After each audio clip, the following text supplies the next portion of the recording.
अस्सलाम वालेकुम नाजरीन, आप देख रहे हैं JN न्यूज़ और मैं हूं आपकी होस्ट रुबीना चौधरी। सबसे पहले नजर डालते हैं आज की अहम खबरों पर। मेलसी हाजी मोहम्मद वारिस सईदी की रिपोर्ट के मुताबिक 1 मई मजदूरों का आलमी दिन है। आज हुकूमत के साथ समाजी इदारे मजदूर के हकूक़ की आगाही के लिए तकरीबात मुनक्किद कर रहे हैं, मगर दूसरी तरफ इन भी मजदूर काम करते दिखाई दे रहे हैं। कहते हैं मजदूरी नहीं करेंगे तो बच्चों का पेट कैसे पालेंगे।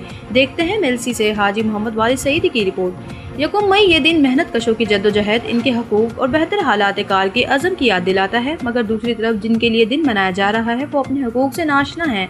इनका कहना है कि धूप हो या बारिश मजदूरी करनी है। कानून क्या कहता है? पाकिस्तान का और दीगर लेबर कवानीन मजदूरों के औकात कार, अजरत और छुट्टियों के हकूक़ का तायीन करते हैं। इसके अलावा कम अज़ कम अजरत का कानून भी मौजूद है जो हर साल हुकूमत की जानिब से मुकर्रर किया जाता है। सिर्फ आज के दिन क्या अच्छा होता है कि आज ये मजदूरी ना करते, बल्कि हुकूमत या सियासत समाजी इदारों की जानिब से एक दिन का राशन घर होता तो अपने बच्चों के साथ खाना खाते और ये कहते कि आज हमारा दिन है।